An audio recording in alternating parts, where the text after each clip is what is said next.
Wakorinto wa pili mlango wa pili kuanzia mstari wa 14.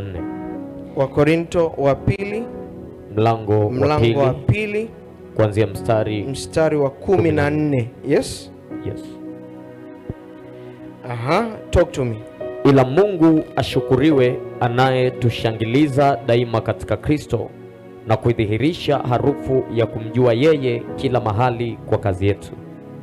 Kwa maana sisi tu manukato ya Kristo mbele za Mungu, katika wao wanaokolewa na katika wao wanaopotea.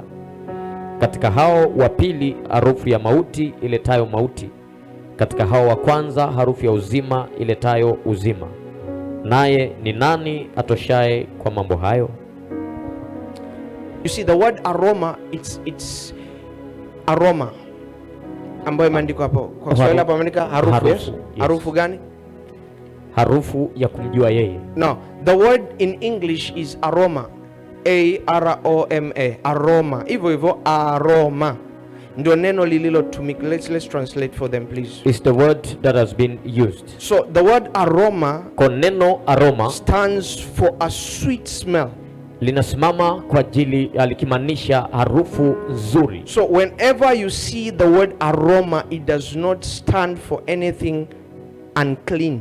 Kwa popote unapoona neno aroma haisimami kwa ajili ya kitu chochote ambacho ni kichafu. So the word aroma there, or the smell there, it's a good smell. Kwa neno aroma au harufu hapo ni harufu nzuri. And this aroma comes as a result of doing what, minister of God?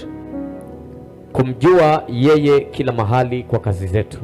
Knowing him, kumjua yeye everywhere, kila mahali. And through knowing him, na kupitia kumjua yeye, what happens?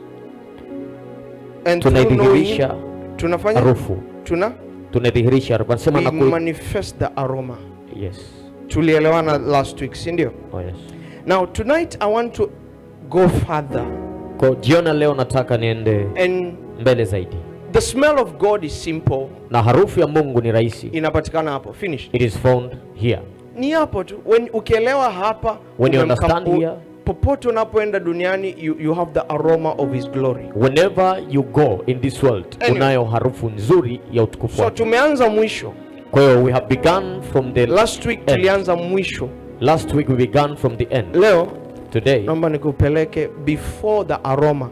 Let me take you kabla ya aroma. Because the aroma is when now you have the knowledge of Christ. Kwa sababu hiyo harufu nzuri ni pale ambapo una maarifa ya Kristo. Pale ambapo umekuwa, you have matured as a Christian. Where ambapo umekuwa kama Mkristo. You are now fully covered in his glory. Umefunikwa kikamilifu katika utukufu wake. Then you carry the aroma. Basi umebeba harufu. But now remember, you were not born in that aroma. Oh, let me say, when you were born, you actually carried the aroma of God. But as time went on, lakini muda ulivyozidi kwenda baada ya kuzaliwa, ulikuwa umebeba hii harufu nzuri ya utukufu wa Mungu, because when a child is born is like an angel. Maana mtoto anapozaliwa ni kama malaika. Wangapi wanakubaliana na mimi hapo? The child is innocent. Mtoto yule hana hatia. The innocence of a child, kule kutokuwa na hatia kwa mtoto, is the presence of God. Ni uwepo wa Mungu. And that is why na hapo the kingdom of darkness, ufalme wa giza, it attacks more children. Unashambulia zaidi watoto, babies, watoto the early stages of your life, zile hatua za mwanzo za maisha yako, more than any other stage in life, kuliko hatua nyingine maishani. The adui atatumia nguvu nyingi sana kukukamata ukiwa bado mdogo. The enemy will use a lot of energy to capture you while you're still young. My daughter, my son, that is the stage when you are like an angel. Maana hapo ndipo hatua ambapo uko kama malaika. The glory, the aroma, your star, utukufu, nyota yako, is still very bright. Bado inang'aa sana. Your innocence carries the presence of God. Kutokuwa na hatia kwako kunabeba uwepo wa Mungu. Ndio maana mtu yoyote akifa wakati wa utoto wake, automatic ticket to heaven. That is why when a person dies while they are still little babies, it's a free ticket to heaven. Wangapi wanajua hiyo? Ukifa ukiwa na miaka 5, 6, 7, 8, as long as bado hujajua kupambanua mema na mabaya, as long it's as a free ticket to heaven. Ni ticket ya bure kwenda Because mbinguni. at that stage, Kwa sababu wakati huo your innocence, kutokuwa na hatia kwako, kutokuwa na hatia kwako, yani kutokuwa na hatia, you are in a stage where you cannot make decisions. upo kwenye hatua ambapo huwezi kufanya maamuzi. You still don't have the free will. Bado hauna ile nafsi huru ya kufanya. That stage, hiyo hatua, that is when the kingdom of darkness ndipo ambapo ufalme wa giza takes advantage of your life. unatumia maisha yako. And that is the stage where Christians, Na hiyo ndio hatua ambapo Wakristo, we do not want to invest in our children. hatutaki kuwekeza kwa watoto wetu. We said they're still young. Tunasema bado ni watoto. You see, you need to understand as a woman, Unahitaji kuelewa kama mwanamke, as a mother, kama mama, the devil attacks women that are pregnant, shetani anashambulia wanawake ambao ni wajawazito. not because they want only to take that pregnancy, Sio tu kwa sababu anataka kuchukua ule ujauzito, but the spirits are possessing babies in their mother's wombs. lakini roho zinavaa watoto katika matumbo ya mama zao. Wangapi wanakubaliana washasikiaga kesi kama hiyo? How many have ever had such In cases? their mother's womb. Kwenye matumbo ya mama yao.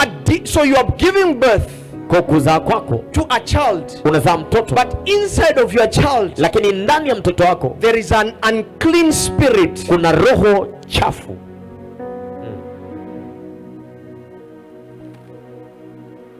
But because the child is still very it's still an infant, bado ni mdogo, kwa sababu mtoto bado ni mchanga, so the power of the demon, kwa nguvu ya pepo, it cannot manifest. haiwezi kadhirika.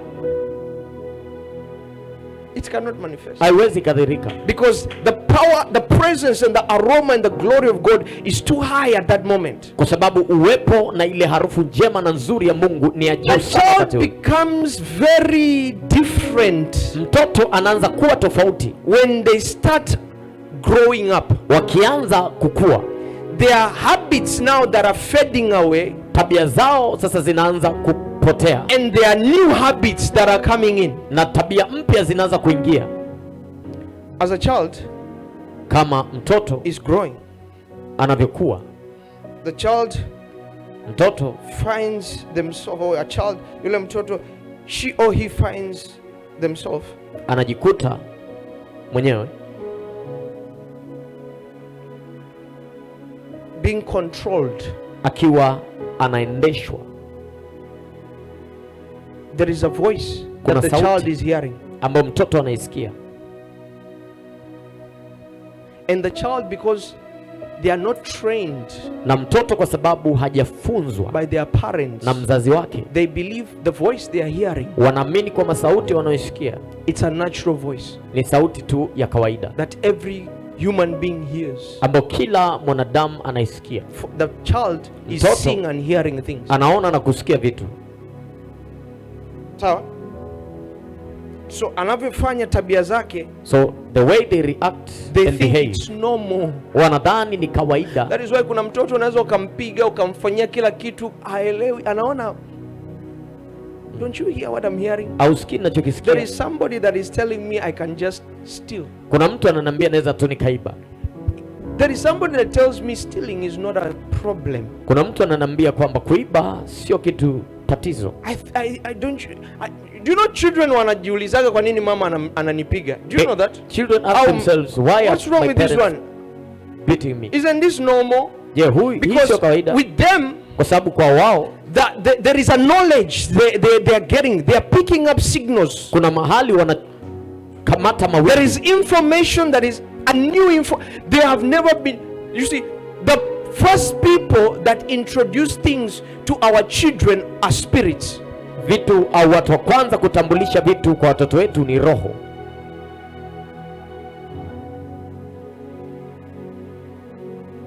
Oh yes.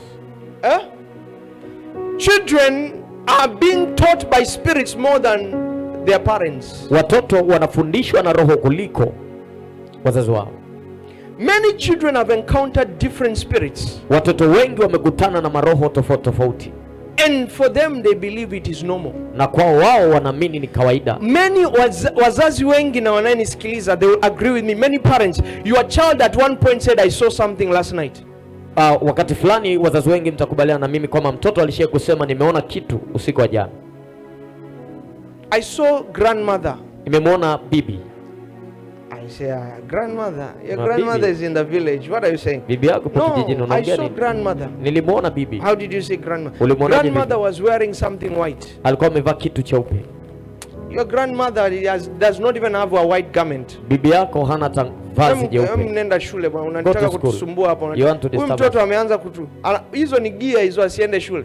But your child told you. Ila mtoto wako amekwambia, I saw, nimeona your mother, nimemwona who is my grandmother, ambaye ni bibi yangu. Thank you neighbor, say neighbor, sio unamwelewa prophet? Do you understand the prophet? But because wewe unaaminiki mtoto wako, you can control your child. You believe that you can control your child. Afu unaaminiki mtoto wako mjanja. Unaamini kwamba your child even is when your clever. child is, you see, children don't know how to be serious. Watoto hawajui jinsi ya kuwa They serious. can tell you right there they saw your mother. Wanaweza kama kwambia hapo hapo wameona mamako. And then the next minute you ask them mara tatu, are you sure? Are you sure? Then the child says, no. Take that first one. Chukua ile ya kwanza. It did not come from nowhere. Haikutokea tu popote.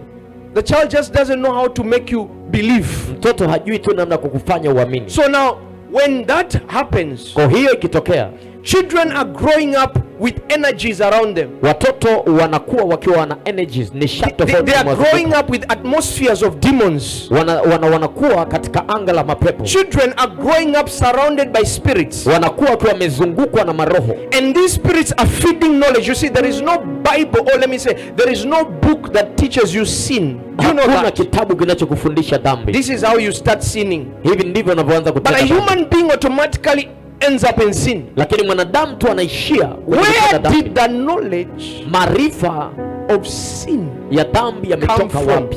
You will come to realize sin comes from within. Utakuja kugundua dhambi inatokea ndani.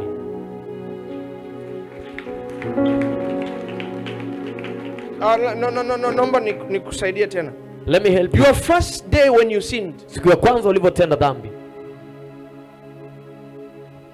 as a child, kama when you mtoto, began to sin, ulivyoanza kutenda dhambi, you were learning as time was going on. ulikuwa Things were unajifunza vile happening muda, quick, fast. mambo yalikuwa yanatokea You kwa were haraka doing this sana. and that. Ulikuwa unafanya hiki na kile.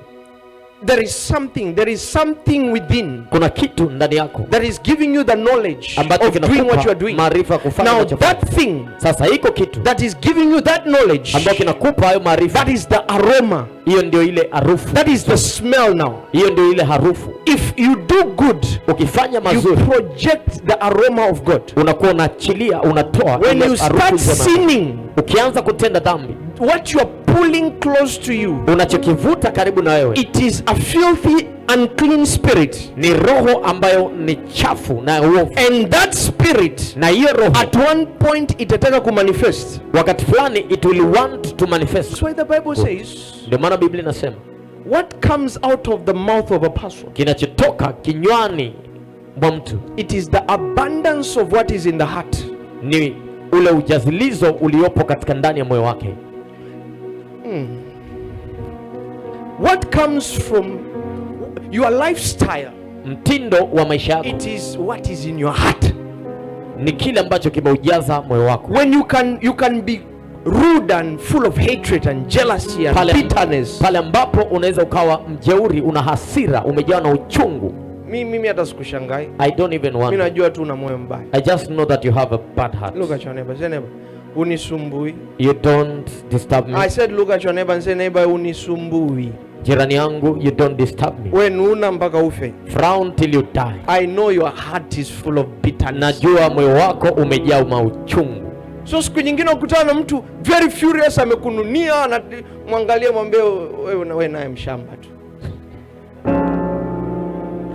Utusumbui. Tunajua moyo lako limejaa giza. We know your heart is full of darkness. Sio, unanielewa? Oh yes sir. Because mtu yoyote ambaye your lifestyle, Mtindo wako wa maisha it is what is in your heart. ndicho kilichomo ndani ya moyo wako. Whenever you start believing in prosperity, they will fight this world. Ukianza kuamini katika mafanikio, dunia itatupiga manabii, kwa sababu we are the carriers of prosperity. Believe in the prophet, you shall prosper. Mwamini nabii na utafanikiwa. Believe in your prophet and you will what? Prosper. They will tell you we have brought that. I always tell you, mimi I'm preaching the prosperity gospel. nahubiri injili ya mafanikio. Somebody says wanahubiri injili ya mafanikio. Say my prophet is number 1. Sema nabii wangu ndo kwanza. Which unataka nihubiri nini? What do you want me to preach? Nikuhubirie nini? Why should I preach? Tuongee. Kufa? Magonjwa. I just come here and talk about magonjwa. Ukimwi unaua. Ukikamata ndani ya miaka miwili umepotea. Is that what you want to be hearing? Hicho ndicho nataka kusikia. Jesus brought the good news. The message of hope. Alileta habari njema, ujumbe wa matumaini. I have come to set the captives free. Nimekuja kuwaweka huru ili kusudi wafanikiwe. When you are free, you prosper. Ukiwa huru unafanikiwa. Ukiwa okay. Kakuweka huru. Now you are set free. Look at your neighbor. Say neighbor, upo huru sasa. You are now free. Ndio nini sasa? Because when I look at you, sioni tofauti when you are bound and when you are free. You know there is we must see a difference. Lazima tuone tofauti. Kuna mtu anasema Yesu alikuja kuweka mateka huru. Haya, uko huru. Now you are free now.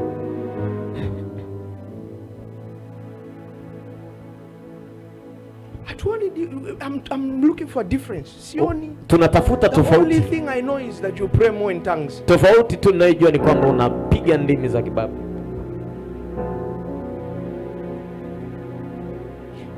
Mbali na hapo, you are still in that one bedroom house. Mbali na hapo bado uko kwenye kile kinyumba cha chumba kimoja.